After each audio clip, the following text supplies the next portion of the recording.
IMF की सबसे कड़ी शर्त पूरी, चारों सूबों में ज़राई आमदन पर टैक्स की कानून साजी मुकम्मल। ज़राई आमदन पर टैक्स की मद में 300 अरब रुपए जमा होने की गुंजाइश। एफबीआर और तमाम सूबाई महकमा महसूलात ने अहम संगे मील उबूर कर लिया। पंजाब में सालाना 6 से 12 लाख रुपए आमदन पर 15% इनकम टैक्स आयद होगा। आईएमएफ को ज़राई आमदन पर इनकम टैक्स की कानून साजी की पेशरफ से आगाह कर दिया गया। ज़राई आमदन पर इनकम टैक्स पर अमल दरामद 1 जुलाई 2025 से होगा। ज़राई आमदन पर इनकम टैक्स का गोशवारा 30 सितंबर 2025 में शामिल होगा। फिच का पाकिस्तान में मुआशी इस्तेहकाम के हवाले से पेशरफ का एतराफ। रिपोर्ट में कहा, जनवरी 2025 में महंगाई कम तरीन सतह 2.4% सालाना पर रही।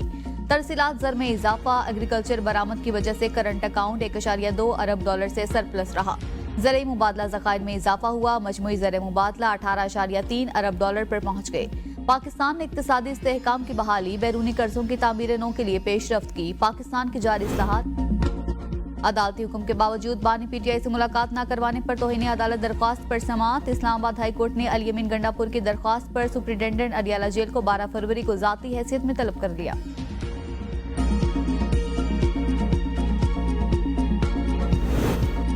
नीयत ठीक होगी तो अल्लाह ताला की मदद आएगी। मुआशी बेहतरी और महंगाई में कमी मुल्क व कौम की बेहतरी के इशारे हैं।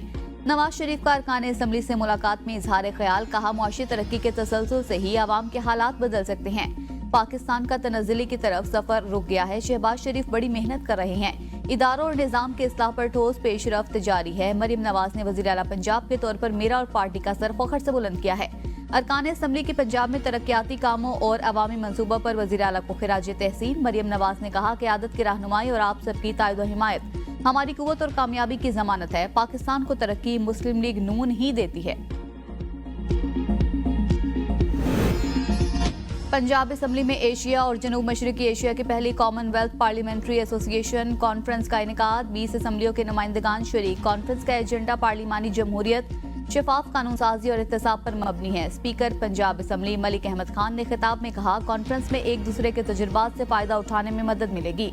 कानून साजी के लिए मसनूई जहानत के पहलू पर भी नजर रखना होगी। जाली और गलत मालूमात और खबरों के तदारुक के लिए एक दूसरे के तजुर्बात से फायदा उठाना होगा।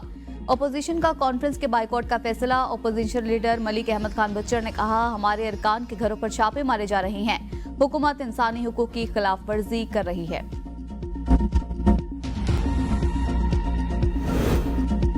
हैदराबाद में पुलिस और वकला का मामला सिंध भर में फैल गया। पुलिस के खिलाफ वकला का उबाड़ो कौमी शाहरा पर धरना। कराची से पंजाब और अंदरूनी सिंध आने वाली गाड़ियां मुअत्तल, गाड़ियों की लंबी कतारें लग गई। मुसाफिर शदीद परेशान। वकला रहनुमाओं का कहना है एसएसपी हैदराबाद को न हटाने तक एहतजाज जारी रखेंगे। सिंध पुलिस ने मामले की जुडिशल इंक्वायरी की पेशकश कर दी। सिंध पुलिस का कहना है मसले का कानूनी दायरे में हल चाहते हैं। मामले की जुडिशल इंक्वायरी डिस्ट्रिक्ट सेशन जज हैदराबाद के जेर निगरानी की जाए। तहरीक इंसाफ सिंध ने भी वकला बरादरी के एहतजाज की हिमायत कर दी।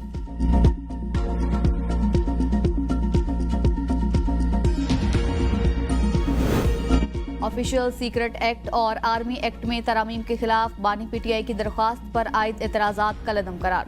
सुप्रीम कोर्ट के आईनी बेंच ने रिमार्क्स में कहा कि जो केस दिल किया सुन लिया वरना कह दिया, पहले हाई कोर्ट जाए। बराह रास्त दरख्वास्तें सुनते रहे तो आर्टिकल 199 गैर मौसर हो जाएगा। वकील बानी पीटीआई ने कहा, यह फैसला रजिस्ट्रार नहीं अदालत कर सकती है। अदालत ने बानी पीटीआई की दरख्वास्त पर बाज़ाब्ता नंबर अलॉट करने की हिदायत कर दी। दरख्वास्त के काबिल समात होने पर दलाइल तलब। समात गैर मुय्यना मुद्दत तक मुलतवी कर दी। तहरीक इंसाफ का 8 फरवरी को यौम सियाह मनाने का ऐलान। एहतजाज के पेश नजर हुकूमत भी इन एक्शन। पीटीआई रहनुमा और कारकुनों के घरों पर छापे। रावलपिंडी और शाहकोट में पुलिस की कार्रवाई। तहरीक इंसाफ के मकामी रहनुमा गिरफ्तार। गिरफ्तारी 8 फरवरी को मुमकिन एहतजाज के पेश नजर अमल में लाई गई है। साबिक स्पीकर पंजाब असम्बली सब्तैन खान की गिरफ्तारियों की मजम्मत। कहा, जलसे के लिए पीटीआई ने कानून के मुताबिक इजाजत मांगी। अगर इजाजत नहीं देनी थी इंतजार किसका था? हुक्मरान घबराए हुए क्यों हैं?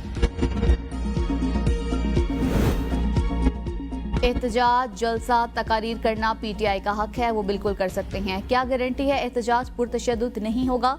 वज़ीर दिफा ख्वाजा आसिफ की एबीएन न्यूज से खुसूसी गुफ्तगू। कहा, माजी में इन्होंने 3 हमले किए, फायरिंग की, आतिशी असलहा इस्तेमाल किया।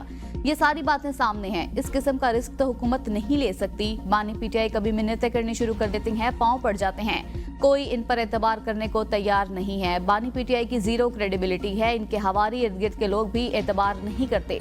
पीटीआई को ये पॉलिसी अपनानी चाहिए कि सिस्टम का हिस्सा बने, सिस्टम में रहकर आइन और कानून के दायराकार में अपनी सियासत करें, एहतजाज करें, नुक्ता नजर बयान करें, कहीं धमकी, तशद्दुद और ब्लैकमेल नहीं चलेगा।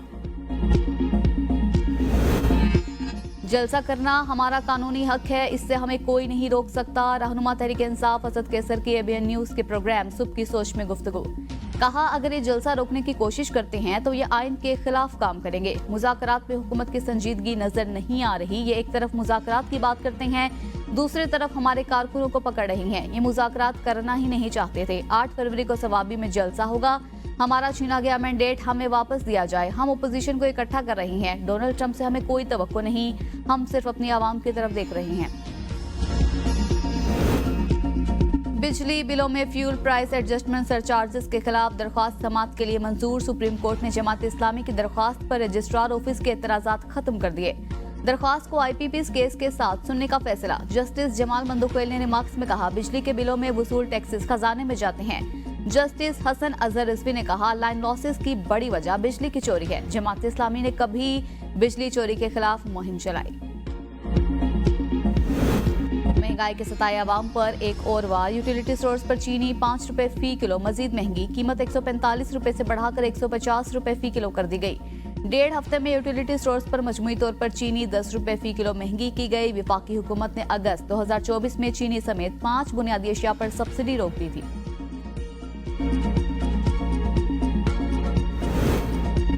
मजहब को तकसीम करने की बजाय मुत्तहिद करने के लिए इस्तेमाल किया जाना चाहिए। पाक अमेरिका ताल्लुकात में बेहतरी की गुंजाइश मौजूद है।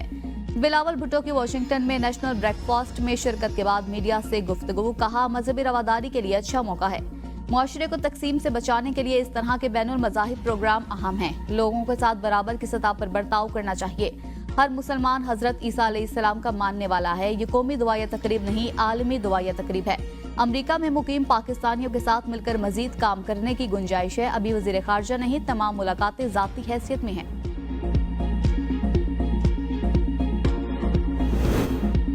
सदर मुमलिकत आसिफ अली जरदारी की 9वें एशियन विंटर गेम्स की इफ्तिताही तकरीब में शिरकत। चीन के सदर शी जिनपिंग ने सदर मुमलिकत आसिफ अली जरदारी का इस्तकबाल किया। इस मौका पर मुख्तलिफ ममालिक के सरबराहान भी मौजूद थे।